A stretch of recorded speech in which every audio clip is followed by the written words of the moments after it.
to attend Ilicha and ZhongXinDao retreat for the first time in 5 years. Grandmaster Semchin's eyes were looking into mine with such care and kindness. The art that pours out of his beautiful heart does not only teach one how to fight, but also to find a balance in the body and in the mind, thus unifying 3 aspects of this beautiful art, which are martial, health, and spiritual. I went to study Buddhism to attain 2 things. A certain level of clarity that calms down the mind, and to be able to use that clarity to gain insight into the way things are, into reality. Of course, it was nothing like I imagined it to be. I already explained many times that it was a difficult path, especially in the beginning. The more I would try to grasp and cling into things and try to gain and attain things, the further away I would drift from it. So the art was fully about of letting go and not deciding on my own where I want to go. And there are different ways to get to that point. It can be done through practice of morality, keeping precepts, following rules, and being very strict, in a sense, not allowing sensual desire to pull you out into falling into anger or greed, or using your position to gain certain benefits. Second way is to concentration and meditation, where you practice very much alone and attain deep level of concentration, going into form jhanas and formless jhanas, types of absorption, types of deep levels of meditation. Third one, through practice of insight and wisdom. So obviously you do need a certain level of concentration to be able to gain insight. It is the way of contemplating the nature of the world, that it is always changing. If my eyes are getting older, without me wanting or not wanting, if at some point the eyesight will get worse, maybe I will lose my eyesight. And it's about everything. My body's getting older. My friends are getting older. Things that I owned are getting worn out. And because things are always changing, they cannot fulfill my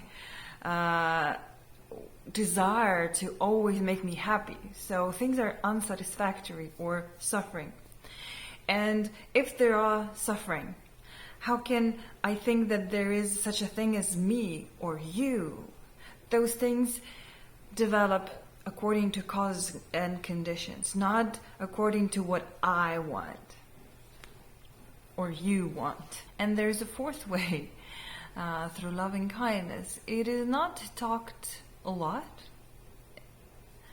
but I think it's one of the most important one. Actually, none of them are a separate route that you can take. I believe that they all need to work together in order to enrich our own experience and help us to relate to others more, because we are interconnected.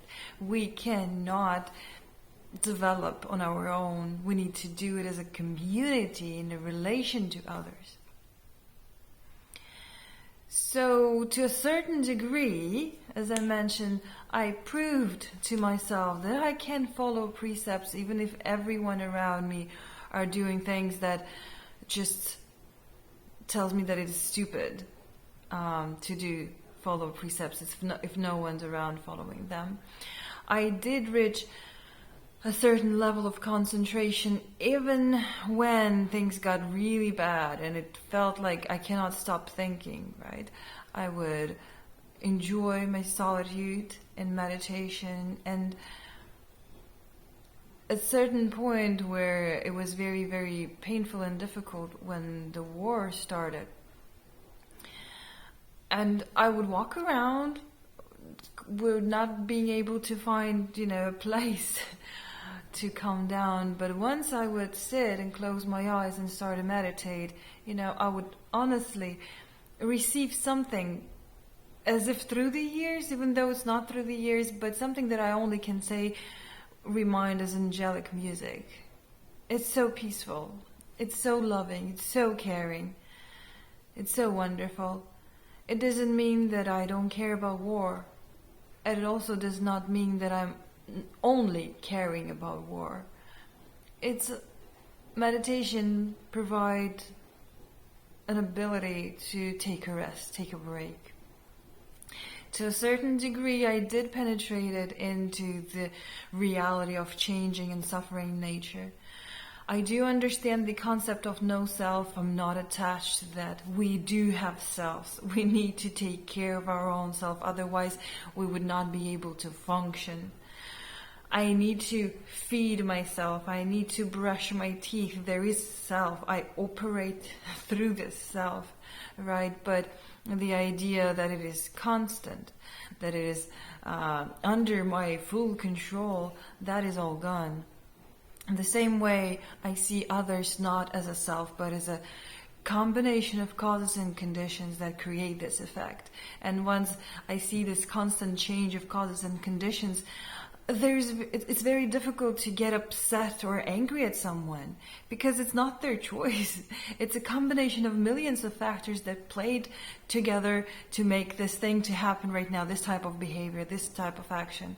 Yes, it may be upsetting, but it does not rise an overpowering anger or hatred in me anymore.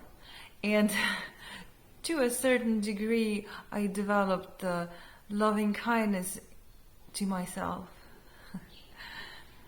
Where anytime I see someone doing something that's upset me, first of all, I would direct my attention to myself and say to myself, may my mistakes be forgiven. May I see myself with kindness.